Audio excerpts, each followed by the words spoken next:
भारतीय नौसेना के 8 पूर्व अधिकारियों को कतर में मौत की सजा सुनाई गई है। कतर ने जासूसी के आरोप में इन अधिकारियों को सजाए मौत दी है। उनकी जमानत याचिकाएं कई बार खारिज की गई। कतर की एक अदालत ने गुरुवार को सभी 8 को मौत की सजा सुनाई। आदेश आने के बाद दिल्ली में हलचल बढ़ गई है। कतर के इस फैसले के पीछे भारत ने हैरानी जताई। विदेशी मामलों के जानकार कतर के इस फैसले को हमास के साथ जोड़कर देख रहे हैं। यह बात किसी से छिपी नहीं है कि इजराइल हमास जंग में कतर पूरी तरह से हमास के सपोर्ट में है। वहीं आतंक के खिलाफ भारत हमेशा से खड़ा रहा है। 7 अक्टूबर को इजराइल में हुए हमास के हमले का भारत ने पुरजोर विरोध किया, जो हमास के साथ साथ उसके हमदर्द देश कतर को रास नहीं आया। हमास को सपोर्ट करने का अजब पैंतरा। कई विशेषज्ञों का मानना है कि कतर के इस फैसले के पीछे उसकी सोची समझी साजिश है। इजराइल हमास के युद्ध में कतर हर मौके को इजराइल के खिलाफ भुनाना चाहता है। ऐसे में भारतीयों की फांसी सजा भी ऐसे मौके पर आई जब भारत ने पूरी दुनिया के आगे हमास का विरोध किया। कतर का दावा है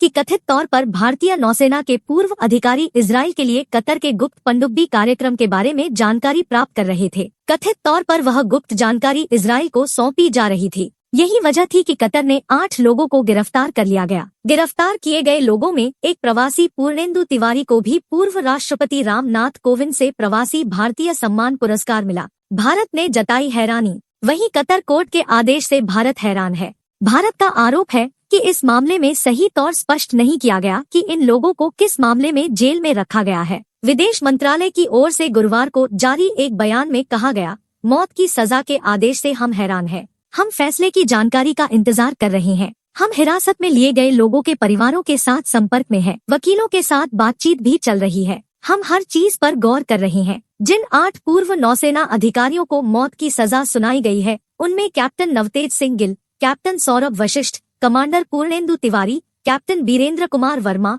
कानन सुगुनाकर पकाला, कमांडर संजीव गुप्ता, कमांडर अमित नागपाल और सीमैन रागेश शामिल है। इनमें से कई ने एक बार भारतीय युद्धपोतों का नेतृत्व किया है। नौसेना के पूर्व अधिकारी Dehra global technologies and consultancy services के लिए काम कर रहे थे, जो एक कंपनी है जो कतरी सशस्त्र बलों को प्रशिक्षण सेवाएं प्रदान करती है। गुमराह करता रहा कतर। 29 मार्च को कोर्ट में मामले की सुनवाई हुई। आरोप था कि वे कतर में भारत के लिए प्लानिंग कर रहे हैं। गिरफ्तार लोगों के परिवारों का दावा है कि उन्हें मामले के बारे में कुछ भी नहीं बताया गया है कि उन्हें किस धारा के तहत गिरफ्तार किया गया है, क्या आरोप है। उन्होंने आरोप लगाया कि कतर सरकार को भारत से भी कोई मदद नहीं मिली। इसी साल 6 अप्रैल को भारतीय विदेश मंत्रालय ने इस मामले पर बयान जारी किया था। बताया गया है कि गिरफ्तार 8 लोगों को हर तरह की कानूनी सहायता मुहैया कराई जाएगी। इसके बाद उनकी मौत की सजा की खबर सामने आई। अब तक मिली जानकारी के मुताबिक पिछले साल 30 अगस्त को कतर की जासूसी एजेंसी स्टेट सिक्योरिटी ब्यूरो ने 8 लोगों को गिरफ्तार किया था।